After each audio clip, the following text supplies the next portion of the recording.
Okay guys, so there are some people in ranked that don't follow these tips and tricks. And you don't have to follow these tips and tricks. These tips and tricks are only for you to slightly get better. Whatever you've been doing, if it's working for you, it's working for you.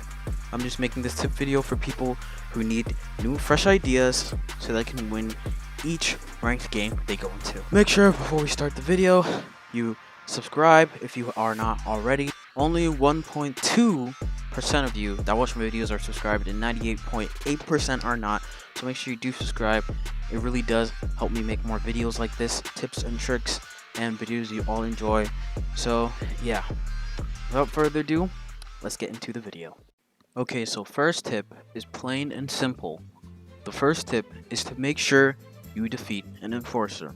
I know that it might sound ridiculous and you think that everybody defeats enforcer, but that is not always the case. There are some people who are so high level that they don't even know how to parry trade the enforcer. Parry trading is very important when you're in 1v1s, especially going against people who deal 1 bar to your health with 1 ability. If you learn how to properly fight the enforcer, parry trading with him consistently, and maybe even getting an M2 in without a katana, a straight medium blade, then it'll work. This clip is me taking the enforcer on, actually beating him for the first time. And it really does get intense, escalates quick, because I do not know how to parry trade with him at this time. And really, this enforcer fight, I think that my damage and abilities were carrying me. And I was also lagging because I was in a good server. But that's not the point. Make sure you guys defeat the enforcer and learn how to parry trade. This is a stepping stone to becoming a better PvPer and for winning more fights. Back then, the only way to trade on the enforcer was going into the trial level 50 and above and fighting the enforcer on your own. If you lost, your character wiped. But now there's a trial of 1. Now you can try multiple times to defeat the enforcer. So make sure you practice in the trial of 1 if you need training on defeating the enforcer. Second tip is to use all weapons in Deepwoken. The reason why you want to use all weapons and not to stick to only 1 weapon is so that you have a better understanding of what you're going up against when you go against such a weapon. Like when I started using different weapons like dagger, as you can see here, I was hunting someone down, bounty hunting, and I haven't played dagger that much, but after going on this little hunt, I actually learned how to use dagger more efficiently. And I knew how to counter dagger efficiently as well. So make sure you do try to test out every weapon within the game and use to its highest best ability.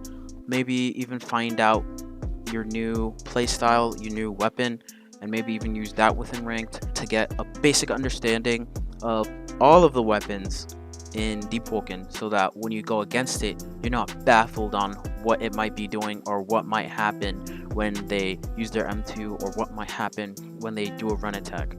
So make sure you do use all the weapons within Deepwoken so that you have a better understanding on how to counteract that weapon. The third tip is to try to let your opponent attack first. The reason you want to do this is so that you know how to go against them. Just like the previous tip I said of knowing every weapon in the game. If you let your opponent attack first, you know what mantra they have, you know if they use any mantras at all, and you will know what weapon or armor they might have that will give them any defenses or resistances, because some people wear cloaks to hide their armor so that people don't know how much health they have.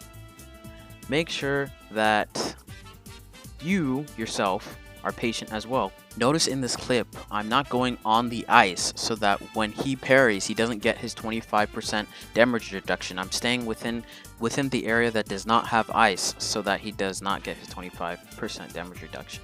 This is what I mean by having patience. Don't try to rush into anything thinking that they won't do something, because in every case scenario, they will probably do what you don't want them to do. So make sure you do have patience when you're going into a fight.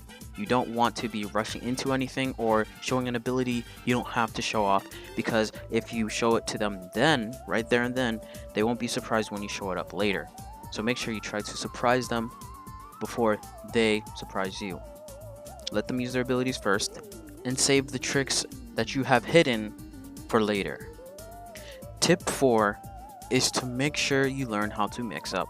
Now this might be hard because you actually need to be within a fight or constantly fighting to even learn how to mix up the mantras and abilities that you have, so you have to make sure you learn which ability can be fainted out quicker than another.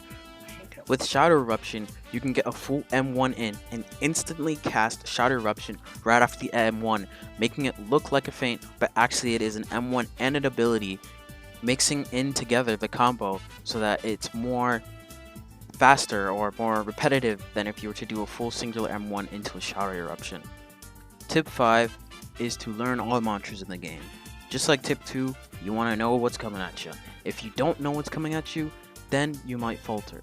And you don't want to do that when you're 1v1ing. There are times when you're 1v1ing and you start off really strong, but then you realize that your combos are gone and you really don't want to use the ability that you literally have on your 0 key. You also want to keep your hotbar short. You don't want to have a big hotbar so that you'll be pushing your finger all the way to the 9th or 8th key just to get an ability off that you probably don't need the extra damage for. But back to the main tip, knowing your mantras is the best thing you can do.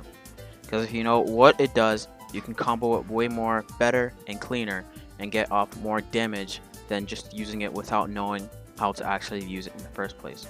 Going against someone with a mantra that you already know how to use is more easier as well, especially if it's something like a counter to that mantra. And if it's not a counter to that mantra, then you can just play defensive and mainly rely off of your M1s.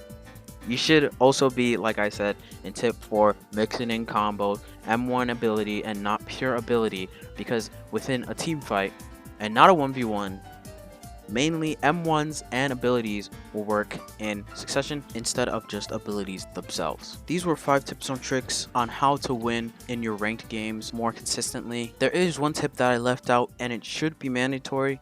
Make sure you are not toxic within PvP, because in all honesty, being toxic messes up your own personality and can demoralize the person you're going against, and it can lead to you receiving the same toxicity. So make sure you are not toxic within your games as well, and to comment and like the video if it did help, and make sure you do subscribe like I said in the beginning, and share the video to whoever may need these tips and tricks to become better and win their ranks. Have a nice day guys, and see you guys within the next video.